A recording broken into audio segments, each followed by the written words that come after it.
सैकड़ों किसानों की जान चल जाती है, तब आपको एहसास होता है कि ये किसान किसान के हित में नहीं है। और कुछ लोग ये भी लिख रहे हैं कि ये किसान के हित में था, देश हित में नहीं है। उन्होंने शहादत दी है, देश को एक ऐसे अंधेरा और ऐसे मतलब गुलामी से बचाने की कोशिश की है, जिसके देखिए कोई भी आंदोलन तभी कामयाब होता है जब उसमें कुर्बानी, और वो दुनिया में सबसे बड़ा, चाहे प्रधानमंत्री जी हो, जान से बड़ा कुर्बानी कोई नहीं होता है। उस जान देने वाले से बड़ा कोई होता ही नहीं है, और खासकर हम आपके लिए, अपने लिए नहीं, देश के लिए, हम लोगों के लिए, हमारे बच्चों के भविष्य के लिए। और अगर प्रधानमंत्री जी ने किसान बिल वापस किया है, तो उनको इस बात का एहसास भी होना चाहिए कि आपकी थोड़ी-सी हट की वजह से है।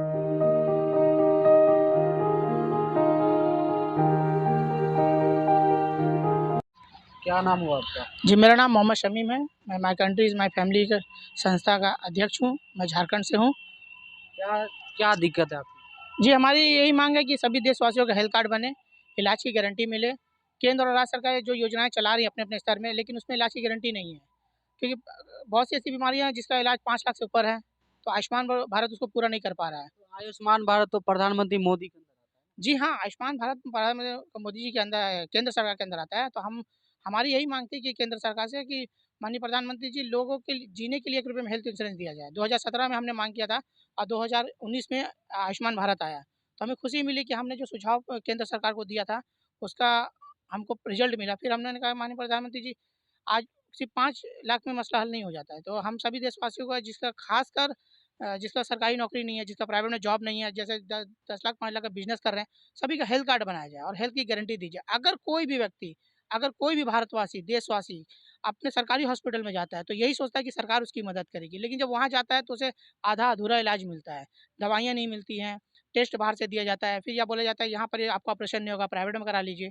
तो बहुत से ऐसी हॉस्पिटल है जो बड़ी-बड़ी, जहाँ सब चाहते हैं इलाज कराने, वहाँ पर ये आयुष्मान कार्ड नहीं क्या चलता है। काम करते हैं?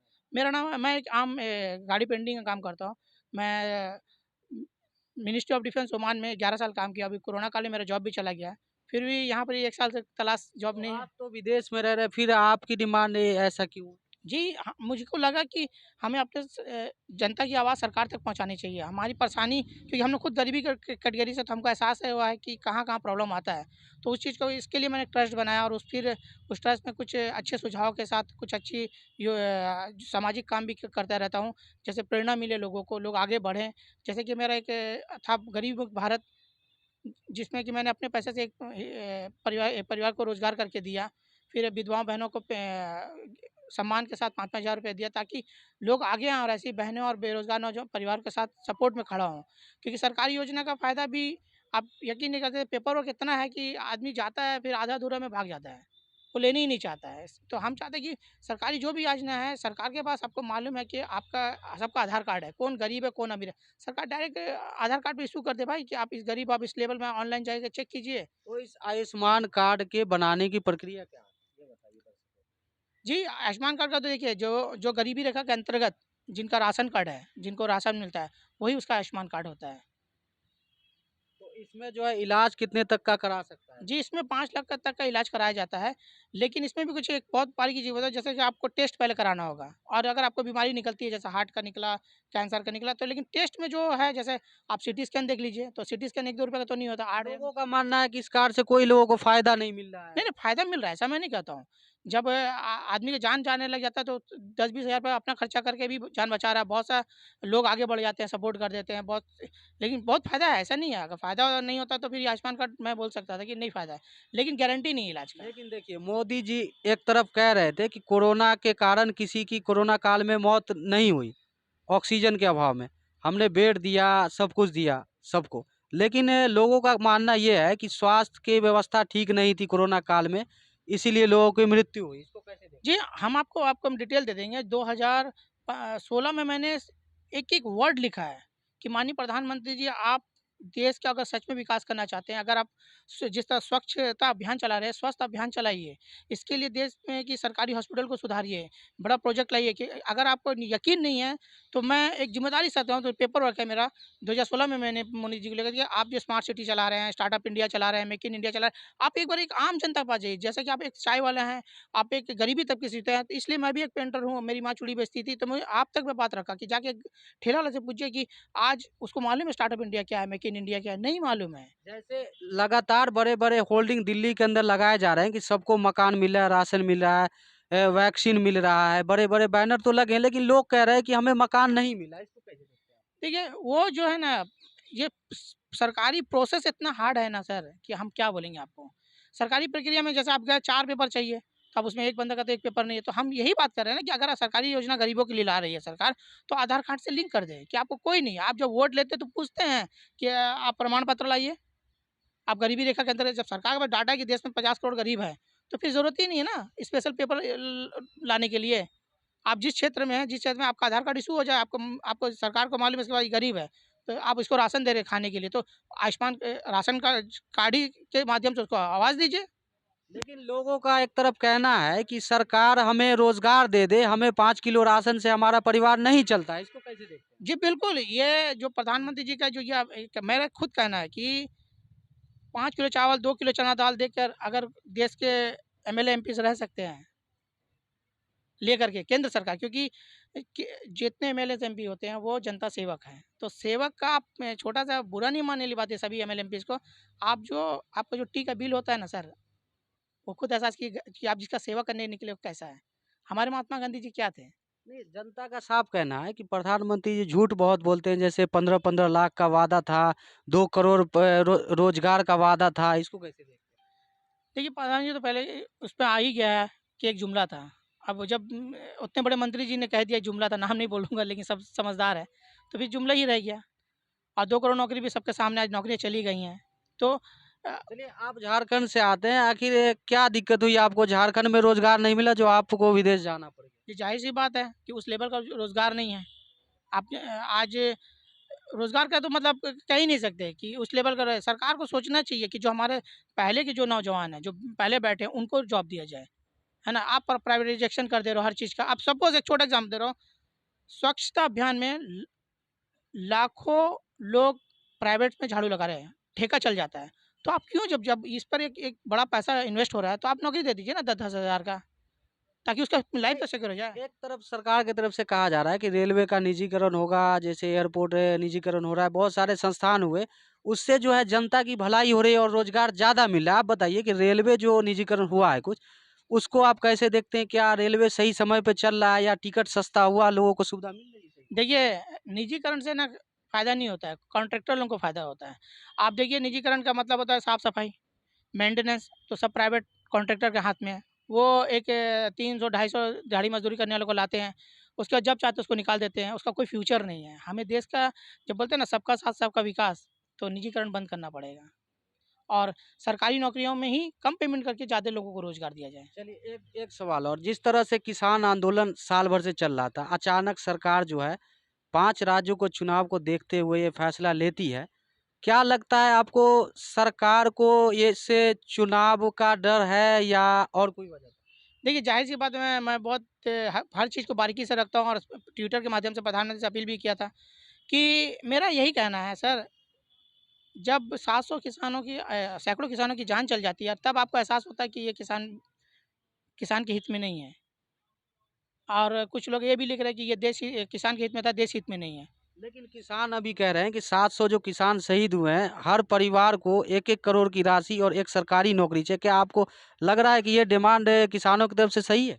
जी, बिल्कुल, उन्होंने शहादत दी है, देश को एक ऐसे अंधेरा और ऐसे मतलब गुलामी से बचाने की कोशिश की है, जिसके लिए देखिए कोई भी आंदोलन तभी कामयाब होता है जब उसमें कुर्बानी, और वो दुनिया में सबसे बड़ा, चाहे प्रधानमंत्री जी भी हो, जान से बड़ा कुर्बानी कोई नहीं होता है। उस जान देने वाले से बड़ा कोई होता ही नहीं है, और ख़ासकर हम आपके लिए, अपने लिए नहीं, देश के लिए, हम लोगों के लिए, हमारे बच्चों के भविष्य के लिए। और अगर प्रधानमंत्री जी ने किसान बिल वापस किया है, तो उनको इस बात का एहसास भी होना चाहिए कि आपकी थोड़ी-सी हट की वजह से है। नहीं, हमारे कहने का मतलब ये था कि जिस तरह से लोकतांत्रिक देश में सरकार लगातार किसानों को मवाली, गुंडा मंत्री बड़े-बड़े कह रहे थे, क्या ये लोकतांत्रिक देश में ये शोभा देता है किसी मंत्री, विधायक, सांसद को ये किसानों को कहना? नहीं, ये तो केंद्र सरकार को खुद सोचना चाहिए। इसके लिए आम जनता से ज़्यादा केंद्र सरकार को एफआईआर दर्ज करना चाहिए। जिन्होंने देखिए केंद्र सरकार के पास सारे ट्वीट हैं कि किसान को कौन आतंकवादी बोला, कि कौन ये अनाप-शनाप बोला, मंत्री हो या आम जनता हो या ट्विटर है, हर जगह। तो केंद्र ने पूरा निकाला डाटा, और उन पर केंद्र सरकार से मैं रिक्वेस्ट करता हूँ, माननीय प्रधानमंत्री जी से मैं रिक्वेस्ट करता हूँ कि अगर आप किसान के साथ हैं और आप सच्चे दिल से किसानों के बिल वापस लिए हैं, तो आप जितने हमारे किसान भाई शहीद हो, उनको हक दिलाएँ। उनको उनको जो गलत वर्ड यूज़ किया था, आपने देश की जनता से माफ़ी माँगी, किसानों से माफ़ी माँगा बहुत अच्छी बात है, लेकिन उनको सज़ा दिलाया जाए। यानी केंद्र सरकार एफआईआर करे, जो केस के इस आंदोलन पे में शामिल होने वालों को देशद्रोही तक बोला है। जिस किसान को नकली कहा जा रहा था, आतंकवादी कहा जा रहा था, अचानक सरकार का ये फैसला लेना आपको क्या लगता है, वजह क्या हो सकता है? देखिए वजह बहुत छोटी है। आज देश जनता हर हर जनता जानती है कि इलेक्शन, देखिए क्या होता है ना, यूपी के बहुत ही पॉइंट वाली बात बता रहा हूँ। यूपी के इलेक्शन में क्या होता है ना कि प्रशासन और योगी जी का डंडा की वजह से वहाँ के किसान बाहर नहीं आ रहे थे, लेकिन वो भूल गए थे कि चुनाव आएगा। अब जब चुनाव आएगा तो वो डंडा नहीं, उंगली चलेगी। इस और ये उंगली से ही सरकार बदलती है। इस बात का पूरा असर केंद्र सरकार, राज्य सरकार को हो गया, और भी पंजाब में हो गया कि नहीं, अब किसान बाहर आएगा, वोट देगा। तो जाहिर सी बात है कि डर होता है, अगर बीजेपी हारती है तो 100% उनको एहसास हो जाएगा कि लेकिन 2024 में। आपने यूपी का जिक्र किया, यूपी में कहा जा रहा है कि योगी आदित्यनाथ की सरकार गुंडा माफिया राज को खत्म कर रहा है और विकास से सबसे ज्यादा हो रहा है, इसको कैसे देखते हैं आप, ये थोड़ा बताइए। देखिए हम लोग एक्चुअली यूपी से हैं ही नहीं, ठीक है ना, लेकिन देश से हैं, देश से कहती है गुंडा माफिया राज खत्म करिए, अच्छी बात है। लेकिन अभी आप देखिए 2 बच्चों की मौत हुई, आपको मालूम होगा, एक सिद्धार्थ जिसको पुलिस ने पीट-पीट के मार दिया। घर छोड़ दिया था लेकिन बाद में आ गया, और एक और मुस्लिम बच्चा था। तो कहने का मतलब है कि एक तरफ प्रशासन को इतना भी छूट मत दे दीजिए किसी की जान ले ले। आप अपना वाहवाही लूटने के लिए प्रशासन को सर में मत बैठाइए। जनता का सेवक को जनता के सेवक ही रहने दीजिए। ये इस देश में हर कोई देशभक्त है, सिर्फ आप और चंद लोग देशभक्त नहीं है, हम और आप नहीं है, पूरा हर एक भारतीय नागरिक, रिक्शा चलाने वाला से लेकर के राष्ट्रपति, प्रधानमंत्री सब देशभक्त है। चलिए, आपकी जो ये मांग है, इसमें आप मोदी जी को क्या कहना चाहेंगे और आपकी क्या डिमांड रहेगी, ये आप बताइए। देखिए हमारी जो सबसे इम्पोर्टेंट मांग है, सभी देशवासियों का हेल्थ कार्ड बने, हमको इलाज की गारंटी मिले। सपोज़ दैट आपके चैनल से पहली बार मैं बोल रहा हूँ कि जब मंत्री जी बीमार होते हैं और उनका इलाज यहाँ नहीं होता तो विदेश जाते हैं। तो कभी सोचा कि जो मंत्री जिसके सेवक हैं, वो सेवक को जब बड़ी इलाज की ज़रूरत पड़ती है, तो वो कहाँ जाएगा? तो ऐसा हेल्थ कार्ड बनाइए कि किसी को फ़ेसबुक, व्हाट्सएप, ट्विटर में चंदा ना करना पड़े। मैं बहुत लोगों का इलाज करवाया हूँ, और फ़ेसबुक, व्हाट्सएप में ट्वीट करके कि लोगों की मदद की सख्त ज़रूरत है, और लोग आगे आए हैं। लेकिन चाहता हूँ कि सम्मान के साथ जिएँ। चलिए, आपको अभी तक किन-किन अधिकारियों से बात हुई है? आगे आपका क्या इरादा है? देखिए हम लगातार खासकर पीएमओ में पेपर वर्क करते हैं, और हमें खुशी मिलती है कि जब हमारा काम आगे बढ़ता है। स्वास्थ्य मंत्रालय से हमारी जो मांग थी, 2016 में पेपर वर्क किया था, 17 में डिमांड आई, पेपर आया कि इसमें लिखा गया कि आपका जो सुझाव है उसको रजिस्टर किया जाता है। आज हेल्थ यूनिक कार्ड आ रहा है, जिसमें हेल्थ डाटा का, सभी हिंदुस्तानी का हेल्थ डाटा बनेगा। लेकिन हम सिर्फ चाहते हैं डाटा सरकार ना रखे, बल्कि हेल्थ की गारंटी भी दे। जब डाटा मिलेगा तो सरकार को मालूम पड़ जाएगा कि कौन सरकारी नौकरी में है, कौन प्राइवेट में है, कौन बहुत बड़ा पैसा वाला है, कौन गरीब है। मिडिल क्लास समझ, और मिडिल क्लास खासकर एक ऐसा क्लास है जिसको कोई ध्यान नहीं देता है। क्या लगता है, जिस तरह से देश में स्वास्थ्य व्यवस्था, शिक्षा व्यवस्था, लोगों का मानना है कि बेहतर नहीं हो रहा है, क्या कहेंगे सरकार को आप? देखिए इसके लिए जो सबसे बड़ा मैंने ना, वो इच्छा शक्ति नहीं है। चंद लोगों का इलाज करा के आप खुद को नेवता साबित कर देते हैं। जैसे कि अभी किसी का बिल माफ़ नहीं होता है तो एमएलए, एमपीज़ आते हैं बिल माफ़, क्यों माफ़ करा रहे हैं सर आप? क्यों माफ़ करा रहे हैं? आप हेल्थ कार्ड बना के दीजिए ना, क्यों हर कोई आपके पास नहीं पहुँच पाता है। वो आपके दरवाजे में क्यों खड़ा होगा? एक टाइम आपको वोट दिया है, आपसे काम, आपको अपना सब कुछ दिया है, ज़िम्मेदारी दी है। तो अगर हेल्थ कार्ड रहेगा तो अपना हक अधिकार से सही टाइम में सही इलाज होगा और लोगों की जान बचेगी। और शिक्षा का जो सबसे इम्पोर्टेंट है, सिंपल सी कहानी सर, कि कोई भी अमीर, कोई भी मंत्री, कोई भी एमएलएज़, कोई भी सरकारी विभाग पूर्ण रूप से सरकारी स्कूल में अपने बच्चों को नहीं पढ़ाना चाहता है। जब नहीं, लोगों का ये मानना था कि जिस तरह कोरोना महामारी के बाद अचानक दारू, शराब के ठेके खोल दिए गए और सारी चीज़ें खुल गई, लेकिन स्कूल को क्यों बंद रखा गया? क्योंकि देखिए अमीर के बच्चे तो पढ़ रहे हैं ना ऑनलाइन, गरीब के बच्चे से किसको क्या मतलब, पढ़ के क्या करेगा क्या वो? सपोज़ कह रहा है एक इंग्लिश स्कूल में पढ़ा हुआ बच्चा, 10 क्लास का बच्चा, और हमारा ग्रेजुएशन किया हुआ गरीब प्राइवेट सरकारी स्कूल से, कॉलेजों से, तो कौन किसको जॉब मिलेगी नेशनल मार्केट में? राष्ट्रीय मार्केट और नेशनल और इंटरनेशनल मार्केट में किसको जॉब मिलेगा? जो इंग्लिश स्कूल में पढ़ा हुआ है। आज डोनेशन दे-दे के लोग पढ़ रहे हैं, क्यों पढ़ रहे हैं? क्यों? लेकिन जिस देश में सबसे ज़्यादा गरीब आबादी है और सरकार हमेशा हर चीज़ को ऑनलाइन करती जा रही है, अब कहा जा रहा है कि पढ़ाई भी ऑनलाइन होगा। क्या इसमें सभी गरीब के बच्चे पढ़ पाएँगे, आपको लगता है? सवाल ही पैदा नहीं होता है कि सब गरीब के बच्चे ऑनलाइन पढ़ाएँ। अरे भैया, आप सोचिए ना, 80 करोड़ जनता को 5 किलो, 2 किलो, 5 किलो चावल, 2 किलो चना दाल दे रहे हैं, और कहा जा रहा है कि हम फ्री में दे रहे हैं, तो फिर सरकार खुद सोचे ना कि ऑनलाइन का फीस कहाँ से भरेगा बंदा? आप एक बात बताइए, 2014 से इस देश की गरीब 50 करोड़ थे। जब तो 5 किलो चावल, 2 किलो चना दाल 80 करोड़ को दिया था, मतलब 30 करोड़ गरीब बढ़ गए हैं फिर से। चलिए, आज देश में जिस तरह से महंगाई बढ़ी है, कुछ लोगों का मानना है कि पिछले सरकार जो थी वो बढ़िया काम कर रही थी, महंगाई कम था।